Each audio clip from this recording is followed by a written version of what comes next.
Hello students, once again you all are welcome to the world of physics by K.H. Gohi.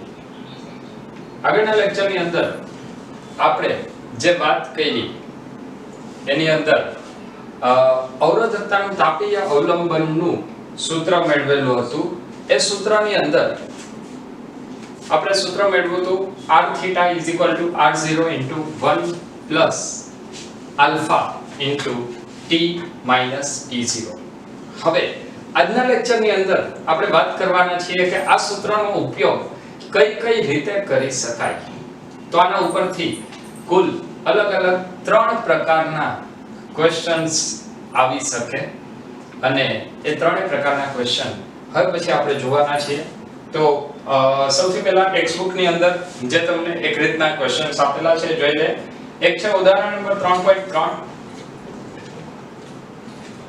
આપણે જે સૂત્ર સાબિત કરેલું છે એ સૂત્રની અંદર આલ્ફા અને ટી મતલબ તાપમાન બંને એક જ એકમમાં હોવા ફરજિયાત છે. ઉદાહરણ નંબર 3.3 ની અંદર જોઈએ તો T1 આપેલું છે ડિગ્રી સેલ્સિયસમાં, આલ્ફા આપેલું છે પર ડિગ્રી સેલ્સિયસ. ઓકે, જો આલ્ફા કેલ્વિનમાં હોય અને તાપમાન ડિગ્રી સેલ્સિયસમાં હોય તો તમારે આલ્ફાના એકમ પ્રમાણે તાપમાનનો એકમ મેળવવો પડશે. તો આ ક્વેશ્ચન ની અંદર આપણે કોઈ મેળવવાની જરૂર નથી. આપણી પાસે કુલ 5 અચળાંકનું સૂત્ર છે T1, T2, R1, R2 અને આલ્ફા. ચલો જોઈ લઈએ. T1 R1 આપેલા છે, આલ્ફા આપેલું છે, T2 શોધવાનું છે. તો એના માટે R2 નું મૂલ્ય આપણી પાસે હોવું જોઈએ. તો R2 નું મૂલ્ય કેવી રીતે મળશે? તો ઓહમનો નિયમ લગાડીએ. V I R. તો R V I. V upon I એટલે 230 ના છેદમાં 2.68 અને 230 ના છેદમાં 2.68 કરશું એટલે એ આવશે 85.8 ઓહમ. તો આપણને R2 નું મૂલ્ય મળી ગયું. હવે T2 નું મૂલ્ય આપણે શોધવાનું છે. જો આપણી ઈચ્છા થાય તો આને T0 કહી દો અને R0 કહી દો. આપણું સૂત્ર છે R theta is equal to R0 into 1 plus alpha કૌંસમાં T minus T0. ઓકે, ચલો શોધવાનું છે આપણે T એટલે અંતિમ તાપમાન. તો આને હું R કહી દઉં છું. R theta 85.8 is equal to R0 75.3 1 plus 1.70 into 10 raised to minus 4 અને T minus T0 27 degree Celsius. જો આને આપણે સોલ્વ કરીએ તો 85.8 ડિવાઇડ બાય 75.3 અને એનું જો તમે સાદુરૂપ આપશો તો આનું સાદુરૂપ આપણે આવી રીતે આપી શકીએ. 85.8 divide by 75.3 is equal to 1 plus 1.7 into 10 raised to minus 4 T minus 27. અથવા આ એક ને આ બાજુ જવા દે તો એ માઈનસ થશે એટલે આવશે T minus 27 into 1.70 into 10 raised to minus 4 is equal to 85.8 divided by 75.3 minus 1. આ જે પણ જવાબ આવે એ જવાબને આના વડે ભાગી નાખીએ એટલે આપણને એક બીજું પદ મળશે T minus 27 is equal to T minus 27 is equal to 85.8 divided by 75.3 minus 1 into 1 upon આ પદ સામે જાય તો ભાગાકારમાં જશે 1.7 into 10 raised to minus 4. અને આના ઉપરથી જો આપણે T ની કિંમત મેળવશું તો એ આવશે આ આખાનો જવાબ આવે છે T is equal to -27 સામે જાય તો +27 અને આનો જવાબ આવશે 820. આ આખા પદનો જવાબ. તો એના ઉપરથી આપણને T મળશે 847 ડિગ્રી સેલ્સિયસ. આ વાત થઈ ઉદાહરણ નંબર 3.3 ની. હવે બીજો એક પ્રશ્ન તમને આના જેવો જ આપેલો છે. એ છે સ્વાધ્યાયનો 3.5 ફરીથી આપણે સૂત્રને યાદ કરી લઈએ. આપણી પાસે સૂત્ર છે r θ = r0 * 1 + α * t t0 તો પેલું તાપમાન એને t0 કહી દઈએ, અવરોધને r0, બીજો અવરોધ r થીટા અને તાપમાન t. ફરીથી ચેક કરી લઈએ, આલ્ફા પર ડિગ્રી સેલ્સિયસ તાપમાન ડિગ્રી સેલ્સિયસ, તો આપણને જવાબ કેમાં મળશે? ડિગ્રી સેલ્સિયસમાં. તો આના માટે ફરીથી આપણે સૂત્રની અંદર કિંમત મૂકી દઈએ. આપણી પાસે સૂત્ર છે r theta r0 1 alpha t t0. આપણે t નું મૂલ્ય મેળવવાનું છે, તો આના માટે લખશું r theta r0 1 alpha t t0 અથવા alpha t t0 r theta r0 1 અથવા આલ્ફા ને સામે જવા દે તો એ જ આવશે 1 આલ્ફા. તો t t0 plus r theta r0 1 into 1 alpha. t0 આપણને આપેલું છે 27 degree Celsius, r theta 117, r0 100 1 into 1 alpha 1.7 into 10⁻⁻⁴. આની આપણે ગણતરી કરીએ તો એ આવશે 27 plus 1.17 minus 1 એટલે 0.17 divide by 1.7 into 10⁻⁴, અને આખાનો જો આપણે જવાબ લઈ આવીએ તો એ જવાબ આવશે 1027 ડિગ્રી સેલ્સિયસ. આનો મતલબ કે આપણને જે તાપમાન શોધવાનું કીધું હતું કે આપેલા અવરોધે એટલે કે 117 ઓહ્મના અવરોધે તાપમાન 1027 ડિગ્રી સેલ્સિયસ થશે. રીત નંબર 1 ની અંદર આપણે જે દાખલા ગણ્યા એવો જ હજી એક ક્વેશ્ચન આપણને ટેક્સ્ટબુકમાં આપેલો છે સ્વાધ્યાય 3.8. એની અંદર થોડોક એવો ચેન્જ છે. એ ચેન્જ છે, તમને એક વોલ્ટેજ આપેલો છે અને બે પ્રવાહના મૂલ્ય આપેલા છે. આપણે જોઈએ છીએ બે અવરોધનું મૂલ્ય. હવે ઓહમનો નિયમ આપણને ખ્યાલ છે કે જો પ્રવાહનું મૂલ્ય બદલીએ તો પ્રવાહનું મૂલ્ય બદલતાની સાથે અવરોધમાં ફેરફાર થાય. વોલ્ટેજ અચળ છે તો પ્રવાહ સીધો અવરોધ બદલાવશે. આનો મતલબ આપણને બે અવરોધ મળી જાય. R V/I ઉપરથી તો પેલો અવરોધ I0 ઉપરથી મળશે. R0 V0/I0. V0 એટલે 230 ના છેદમાં 3.2. 230 ના છેદમાં 3.2 એટલે આવશે 71.875 ઓહમ. 71.875 ઓહમ. અને ત્યારબાદ બીજો અવરોધ R2 માટે ફરીથી voltage by I.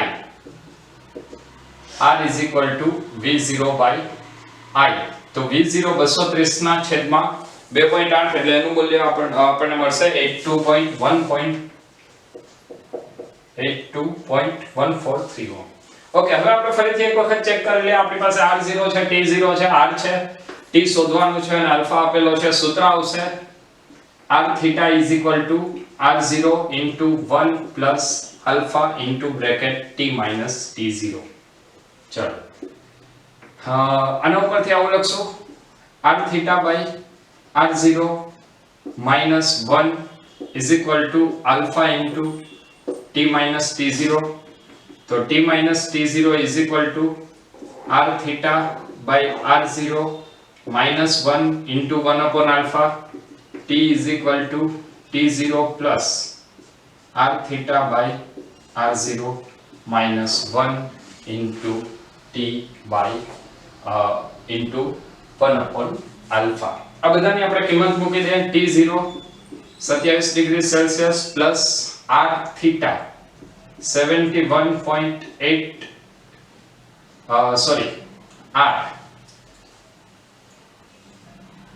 R theta 82.143, R0 71.875 minus 1 into 1 upon 1.70 into 10⁻⁻⁴. અને આની જો આપણે ગણતરી કરશું તો એ જવાબ આવશે 840.26. 27 plus 840.26 એટલે આ તાપમાન આવશે 847.26 ડિગ્રી સેલ્સિયસ. આપણે વાત કરી રીત નંબર 1 ની. હવે આ સૂત્ર ઉપરથી હજી એક રીત આપણે શોધી શકીએ, હજી એક રીતના દાખલાઓ ગણી શકીએ. એ રીતની અંદર તમને અત્યાર સુધીની જે પેટર્ન હતી કે 5 વસ્તુમાંથી 4 અચળાંકો આપેલા હોય અને પાંચમો અચળાંક આપણે શોધતા હતા, એની બદલે હવે રીત નંબર 2 આવશે. રીત નંબર 2 ની અંદર તમને બે તાપમાન, બે અવરોધ આપેલા હશે, ત્રીજો અવરોધ આપ્યો હશે અને ત્રીજું તાપમાન તમારે શોધવાનું છે. આનો મતલબ કે અત્યાર સુધી જે આલ્ફા આપેલો હતો એ આલ્ફા હવેથી આપેલો હશે નહીં રીત નંબર 2 ની અંદર. ફરીથી રિપીટ કરું છું, અત્યાર સુધી આપણને R1 R2 T1 T2 અને આલ્ફામાંથી એક પરિબળ નહોતું આપેલું, બાકી 4 પરિબળ આપેલા હતા. આ ક્વેશ્ચન ની અંદર 3 અવરોધ આપ્યા, 2 તાપમાન આપ્યા અને ત્રીજું તાપમાન શોધવાનું છે. મતલબ આલ્ફા તાપીય અચળાંક આપેલો છે નહીં. તો હવે શું કરવું પડે? તો એના માટે સિમ્પલ આપણે એક કામ કરીએ, બે સમીકરણ બનાવી નાખીએ. પહેલું સમીકરણ T0 અને T1 નું, બીજું સમીકરણ T0 અને T2 નું. ચલો તેવા બે સમીકરણો પહેલા લખું છું. પહેલું સમીકરણ આવશે T0 અને T1 માટે. તો T0 અને T1 માટે સમીકરણ શું થશે? R1 R0 1 plus alpha કૌંસમાં T1 minus T0. અને બીજું સમીકરણ આવશે T0 અને T2 માટે R2 R0 1 plus alpha કૌંસમાં T2 minus T0. જો આ બંનેનું હવે આપણે સાદું રૂપ આપીએ. સાદું રૂપ આપશું તો એની અંદર આ પદને ફરીથી આપણે પેલા બંને સમીકરણને લખી નાખીએ છીએ. એટલે આવશે R1 R0 into R1 R0 plus R0 alpha T1 minus T0 અને R2 R0 plus R0 alpha T2 minus T0. આપણને આલ્ફા આપેલો નથી, એનો મતલબ આપણે કંઈ પણ કરીને આલ્ફાને દૂર કરવો પડશે. આલ્ફાને દૂર કરવા માટે R0 ને સામેની બાજુ લઈ જઈએ. તો હવે આપણને પદ મળશે R1 R0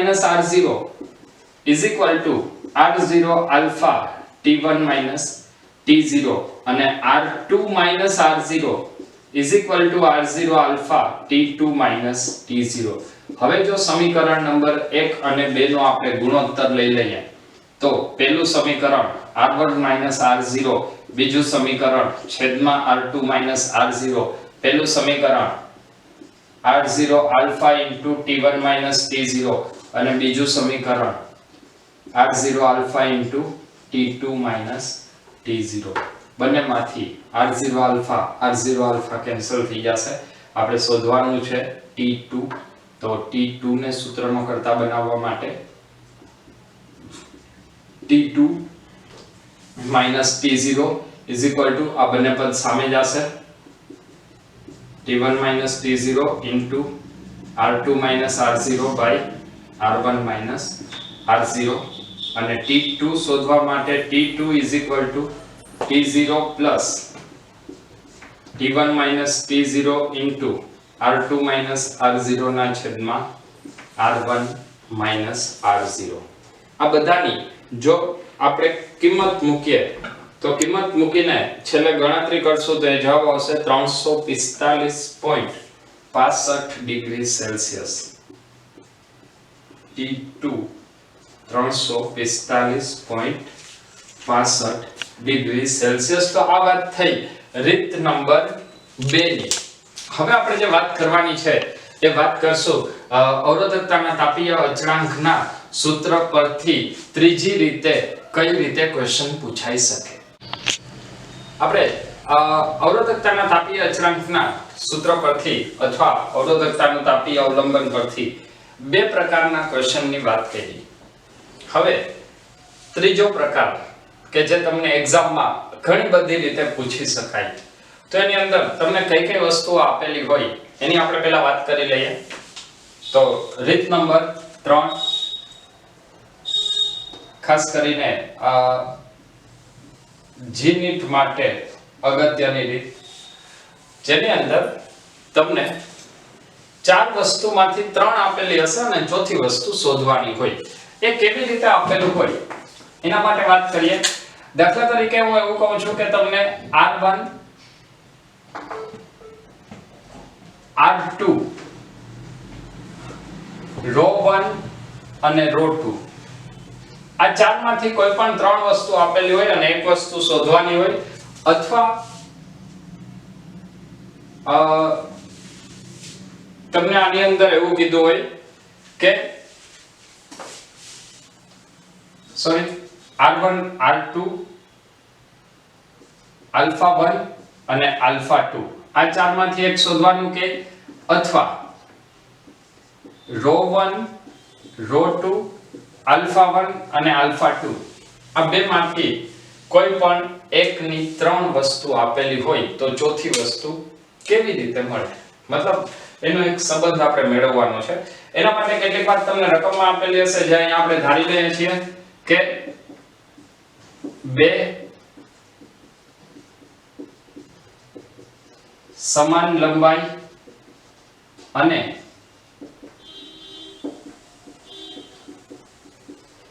સમાન આડછેદના તાર છે, જોડીને એક તાર બનાવ્યો છે, ત્યારે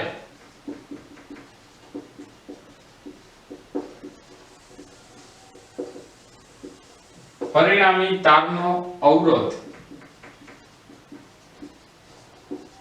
એ તાપમાનથી સ્વતંત્ર છે. બે રીતનો શબ્દ વાપરેલો હોય, એક તાપમાનથી સ્વતંત્ર છે અને અથવા બીજું એવું કહે કે તાપમાન સાથે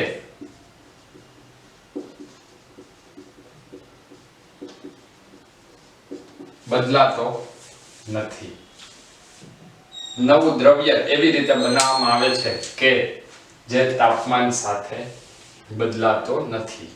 તો આના માટે ક્વેશ્ચન કેવી રીતે શરૂઆત કરવી? તો સૌથી પહેલા તો તમને એવું કીધું છે કે જે પરિણામી તાર બનાવ્યો છે એનો અવરોધ તાપમાનથી સ્વતંત્ર છે, મતલબ R final is equal to R initial. અવરોધ બદલાતો નથી એનો મતલબ પ્રારંભિક અને અંતિમ અવરોધ સમાન રહેવા જોઈએ. ચલો, અંતિમ અવરોધ એટલે શું થાય? તો આપણી પાસે સૂત્ર છે R theta is equal to R0 into 1 plus alpha કૌંસમાં T minus T0 પહેલા દ્રવ્ય માટે, અને બીજા દ્રવ્ય માટે આવશે R0 into 1 plus alpha કૌંસમાં T2 minus T0 is equal to પ્રારંભિક અવરોધ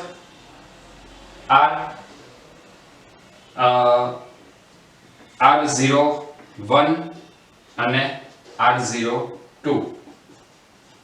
તો પહેલાનો અવરોધ R01 અને બીજાનો અવરોધ R02. તો આના માટે ફરીથી આપણે આ ક્વેશ્ચનને સોલ્વ કરીએ.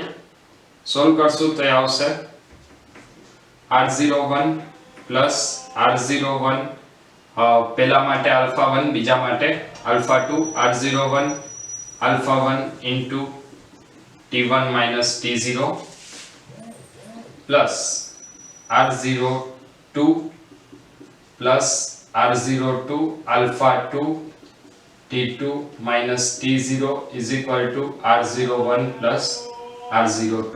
R01 plus R02 બંને બાજુથી કેન્સલ થઈ જશે, તો હવે આપણને પદ વધશે R01 alpha 1 T1 minus T0 plus R02 alpha 2 T2 minus T0 is equal to 0. આની અંદર હજી એક વાત એ કે જ્યારે નવો તાર બનાવવામાં આવે છે ત્યારે નવા તારના બંને તારનું, નવો તાર જે બે તારથી બનેલો છે એના બંને તારનું તાપમાન સરખું, મતલબ T1 અને T2 બંને કેવા હોય?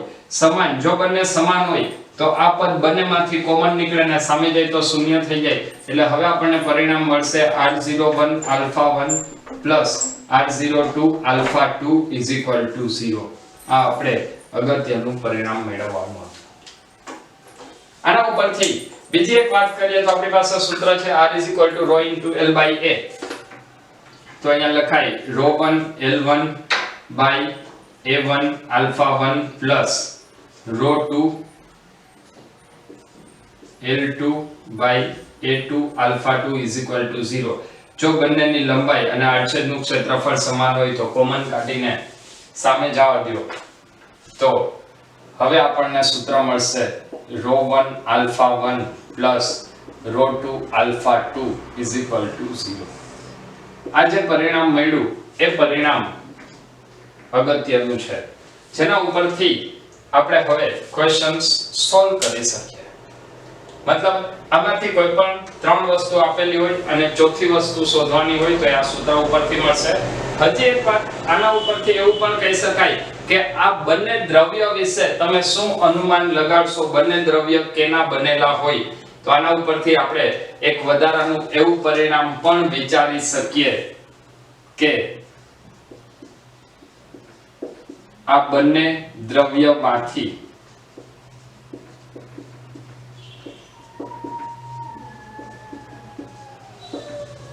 કોઈ પણ એક તાર ધાતુનો હશે અને બીજો તાર અર્ધવાહક હશે.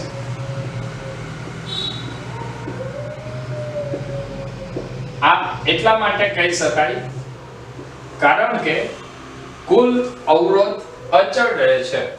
કુલ અવરોધ અચળ રહે, હવે તાપમાન બદલવાનું તો તાપમાન બદલવાની સાથે અવરોધકતામાં ફેરફાર થાય તો મતલબ આ બધા પરિણામ બદલાય છે, પરંતુ આ પરિણામ બદલાતા નથી. એનો અર્થ એવો થાય કે જેવું આ એક પરિણામ વધશે તો આ બીજું પરિણામ સામે એટલું જ ઘટે અને પરિણામે તફાવત આપણને અચળ મળે છે અથવા તો બંનેનો સરવાળો શૂન્ય મળે છે. તો આના ઉપરથી ફરીથી એક એવું પરિણામ મળશે કે આમાંથી કોઈ પણ એક તાર ધાતુનો હશે અને બીજો તાર અર્ધવાહકનો બનેલો હોય. હવે આપણે જે અવરોધકતાના તાપીય અવલંબનની વાત કરેલી હતી એ અવરોધકતાના તાપીય અવલંબન બાદ નેક્સ્ટ લેક્ચરની અંદર ફરીથી આ ચેપ્ટરની થિયરીને આગળ વધારશું. તો ત્યાં સુધી બધા મહેનત કરતા રહો. Wish you all the best.